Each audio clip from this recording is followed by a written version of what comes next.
6:52 amigos, vía Zoom nos vamos a Miami, en Estados Unidos, para conversar con Eugenio González Martínez, periodista dedicado a la política y los procesos electorales, especialista en desarrollo organizacional y marketing, director de Votoscopio. Eugenio, buenos días.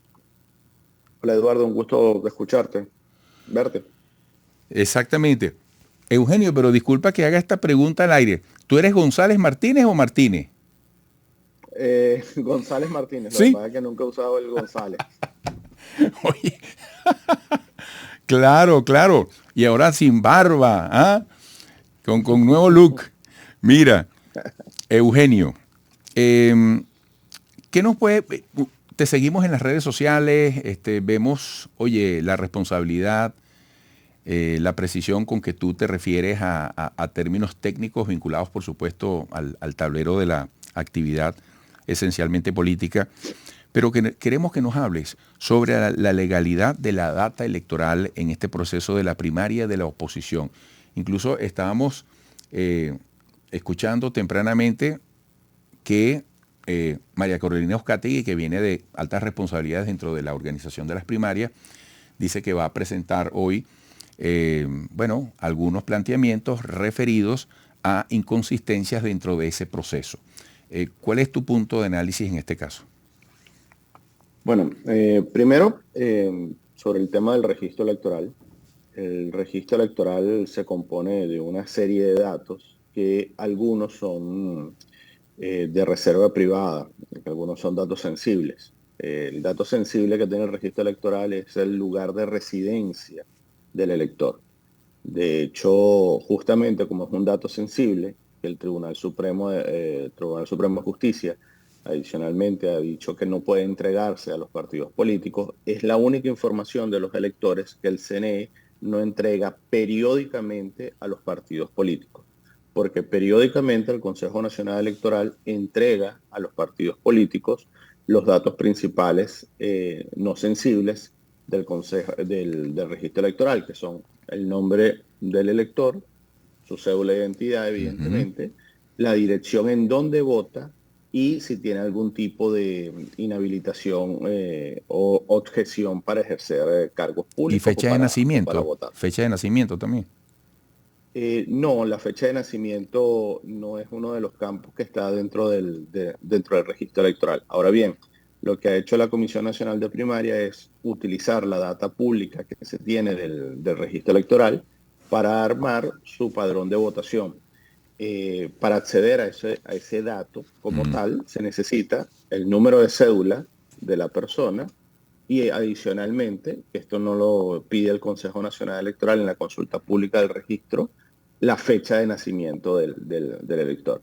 De hecho, el ex rector Vicente Díaz precisó el día de ayer, hace 2 días, que los partidos, o recordó que los partidos políticos suelen recibir periódicamente los datos de... Sí, ahí se ha congelado puntualmente. Esperemos recuperar el audio y el video. Vamos a ver si podemos retomar la conexión, porque es muy importante este concepto del dato sensible y el hecho de que usuarios en redes sociales se quejen, vean como algo extraño que sus datos estén en el buscador de todo este proceso de las primarias. Por cierto, esta información que se muestra sobre los electores es la misma que aparece en el registro electoral, por lo tanto es pública y legal que aparezcan datos de todas las personas que están inscritas en el mismo, es decir, todo venezolano o venezolana mayor de 18 años que hizo su inscripción en el registro para participar en los procesos electorales. De nuevo tenemos a Eugenio González Martínez. Adelante, Eugenio. Sí, decía que del ex rector Vicente Díaz ratificaba que los partidos políticos suelen recibir periódicamente de parte del Consejo Nacional Electoral la información del registro electoral. Eh, a ver, creo que este es un debate innecesario en la medida que el registro electoral es la base de la consulta de identidad de terceros de prácticamente todos los sistemas de información en Venezuela. Eso es lo primero. Lo segundo, no es la primera vez que se utiliza el registro electoral para armar la base de datos de electores de un proceso de primaria abierto, porque esto se viene haciendo al menos en la última década. Se hicieron primarias en el año 2012 y se hicieron con los datos del registro electoral. Se hicieron primarias para el 2015, para 2018 y se hacen con los datos del registro electoral. Y todo lo que tiene que ver con la recolección de firmas, con las varias recolecciones de firmas que se han hecho desde el 2003 en adelante, la revisión de esas firmas se hace contra los datos públicos del registro electoral. En líneas generales, Eugenio, ¿qué requeriría el registro electoral incluso para mejorar su salud? En beneficio de todas aquellas actividades electorales de consulta, donde, por supuesto, este concepto siempre va a tener una importancia básica, ¿no? Vital, determinante. Sí, sin duda la salud, por decirlo así, de un proceso electoral, buena parte depende de la salud o de la pulcritud del registro electoral, del registro de votantes. Lo primero es que recordar que Venezuela tiene un rezago importante en realizar su censo de población. Ese censo debió hacerse en 2020, no se ha hecho.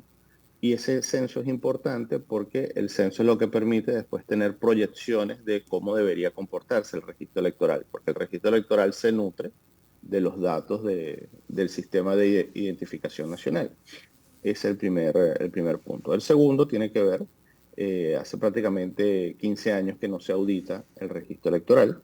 El registro electoral debe auditarse para comprobar primero que todo el que está es una persona que tiene cualidad de ser elector y que adicionalmente todas las personas inscritas en el registro electoral están relativamente cerca a su lugar de residencia.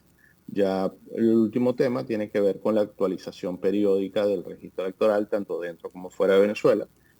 Lamentablemente el registro al día de hoy incluye 21 millones de personas, pero ese dato hay que recalcularlo porque ese dato no excluye a los venezolanos que han migrado, por la razón que sea, y que se encuentran fuera del país.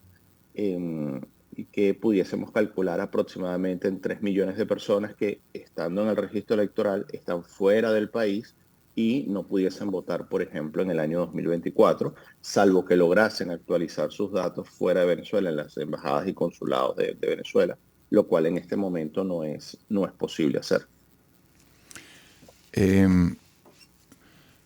Eugenio, ¿cuáles deberían ser las grandes metas del nuevo Consejo Nacional Electoral de cara a los importantes compromisos que vienen? Bueno, un punto de honor del Consejo Nacional Electoral debe ser la actualización del registro electoral. Eso incluye facilitar la inscripción de aproximadamente 2 millones de personas en edad de votar que no están inscritas al día de hoy en el registro electoral dentro de Venezuela. Y adicionalmente facilitar la actualización de datos, la actualización e inscripción de nuevos electores fuera de Venezuela. Venezuela nunca fue un país de migrantes. Tal vez por eso la legislación sobre el voto en el extranjero y el registro electoral en el extranjero está desfasada. Hay que hacer un trabajo de actualización tanto de los procedimientos fuera de Venezuela como de la legislación que soporta la actualización del registro y la votación fuera de Venezuela para adecuarnos a una realidad que existe en este momento. Eugenio, muchísimas gracias por estos minutos y nos mantenemos en contacto. Hasta pronto. Un abrazo. Eugenio González Martínez, periodista dedicado a la política y los procesos electorales, especialista en desarrollo organizacional y marketing, director de Votos Copio, desde Miami, Estados Unidos. Estaremos de regreso en breve.